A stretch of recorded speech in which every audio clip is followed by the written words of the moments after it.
Bonjour à tous, aujourd'hui nous allons partager sur un thème qui est l'esprit d'assouplissement ou aussi l'esprit de tiédeur.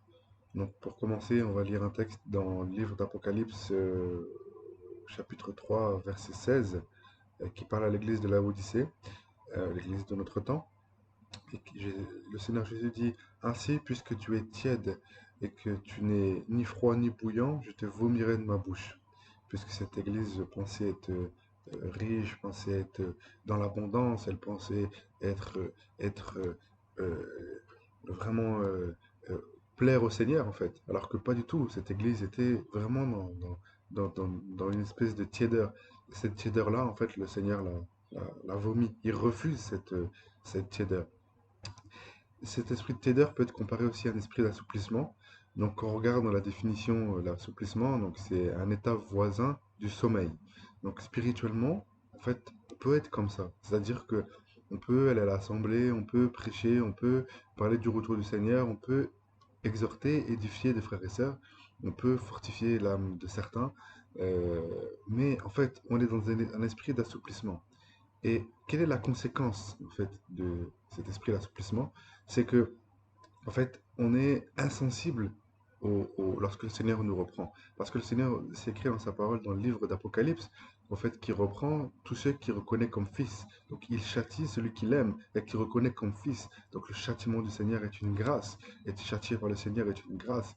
Et on peut être dans un état, ça peut être malheureusement à cause du péché, ça peut être malheureusement euh, à cause de la désobéissance, à cause de mauvaises fréquentations, à cause du quotidien, de la multiplication des tâches qu'on peut avoir au quotidien, le travail, l'école qui nous prend énormément de temps.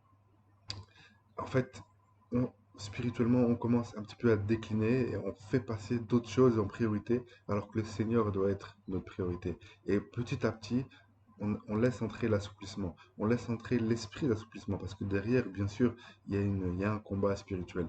Derrière ça, il y a vraiment un, des esprits qui travaillent pour véritablement rendre tièdes les enfants du Seigneur. Parce que ces esprits savent véritablement que un enfant du Seigneur qui est tiède, il ne peut pas plaire à son Créateur. Un enfant du Seigneur qui est entre l'assemblée et le péché, entre la parole et le péché, ne peut pas plaire au Seigneur. Donc ces esprits travaillent véritablement pour que les enfants du Seigneur soient dans cet état, dans l'assouplissement, c'est-à-dire entre les deux, être tiède, ni brûlant ni froid. Quand quelque chose est brûlant, quand de l'eau est brûlante, ça nous brûle la main. Quand l'eau elle est trop froide, c'est pareil, c'est une sensation qui est désagréable. Alors que la tiédeur, c'est entre les deux, c'est une sensation agréable, mais spirituellement, c'est quelque chose que le Seigneur est véritablement contre. Voilà pourquoi nous devons faire attention à l'assouplissement, nous devons faire attention à notre état spirituel et demander régulièrement au Seigneur si notre vie lui plaît, si notre cœur lui plaît, si véritablement les actes qu'on fait, notre cœur lui plaît. Et si ce n'est pas le cas, lui demander qu'il nous montre l'état de notre cœur pour que nous puissions véritablement nous repentir. Et nous sommes dans les temps de la fin et, et- et Satan est véritablement, avec son armée, est vraiment déterminé pour assoupir le peuple du Seigneur. C'est-à-dire avoir des chrétiens qui ne prennent pas position, des chrétiens qui sont entre les deux, des chrétiens qui sont hypocrites, des chrétiens qui sont faux, des chrétiens qui vivent dans la corruption, mais qui en même temps prêchent l'évangile, qui en même temps parlent du Seigneur, qui en même temps annonce le retour du Seigneur. Mais pourtant, il y a une vie de mélange. Et le Seigneur est contre ces choses. Voilà pourquoi nous devons veiller à ces esprits d'assouplissement. Nous devons veiller à l'assouplissement. Nous devons veiller à nos cœurs et constamment demander au Seigneur sa volonté. Constamment demander au Seigneur ce qu'il veut de nous. Constamment demander au Seigneur si notre cœur lui plaît, si notre attitude lui plaît, si ce qu'on fait lui plaît. Et si ce n'est pas le cas, il nous conduira dans sa volonté afin que nous puissions nous repentir. Et le temps passe tellement vite, les journées passent tellement vite, les semaines, les années passent tellement vite que nous devons veiller à notre vie spirituelle. Le Seigneur doit être en premier dans notre vie. Nous devons nous battre chaque jour contre nous-mêmes. Ensuite, contre nos mauvais penchants. Nous devons nous battre contre aussi des entités spirituelles, pas physiquement, mais spirituellement. Nous devons euh, vivre ce combat pour garder la foi, vivre ce combat pour se sanctifier, vivre ce combat pour vivre dans la vérité, pour vivre la volonté pleinement du Seigneur. Et moi, personnellement, j'ai écouté une fois un témoignage qui m'a vraiment remis en question. Et en fait, c'était une personne qui avait eu la grâce d'aller au ciel et, et, et, et, et de voir, d'être devant le trône du Seigneur.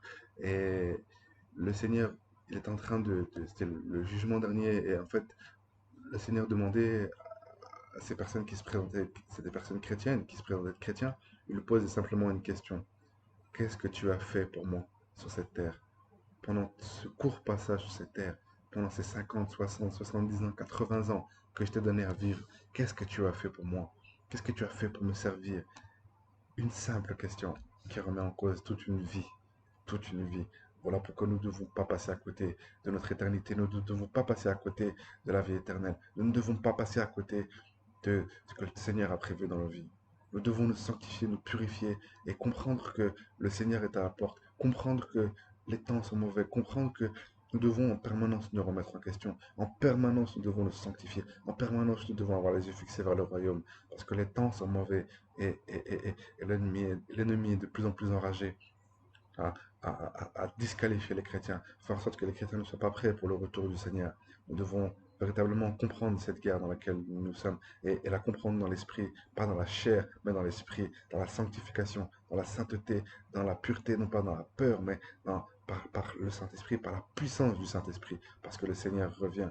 Le Seigneur revient très bientôt et nous devons être prêts. Nous devons nous préparer, nous sanctifier, nous purifier jusqu'à ce retour. Voilà, cette courte exhortation pour nous éveiller, nous fortifier sur l'esprit d'assouplissement, sur le fait d'être assoupi, sur le fait de commencer à s'endormir. Mais cet état ne vient pas du jour au lendemain de façon subite. Elle, elle vient petit à petit, semaine après semaine, mois après mois, des mauvaises habitudes commencent à être prises. Et ces choses sont contraires au Seigneur. Et quand le Seigneur nous reprend, nous avons tellement endurci notre cœur que nous n'écoutons plus l'esprit. Nous nous bornons à cette mentalité, nous nous bornons à cette façon de vivre, mais qui est contre la volonté du Seigneur. Voilà, soyons fortifiés dans la foi, demeurons dans le feu, dans le zèle, dans l'évangile, vivons par l'esprit, ne limitons surtout pas la puissance du Saint-Esprit, parce qu'il est capable de beaucoup de choses, mais il est malheureusement très souvent empêché à cause de notre intellect, à cause de notre désobéissance, à cause de notre vision des choses qui s'opposent à lui. Voilà pourquoi nous devons demeurer en prière, dans la lecture et la méditation de la parole, pour savoir véritablement ce qu'il veut de nous et surtout pas le limiter, parce que le Seigneur est capable de tout, mais il est malheureusement très souvent limité par nous, par notre intellect, par notre chair, qui veut s'opposer en permanence à l'esprit. Soyez fortifiés, Jésus-Christ revient très bientôt, soyons prêts.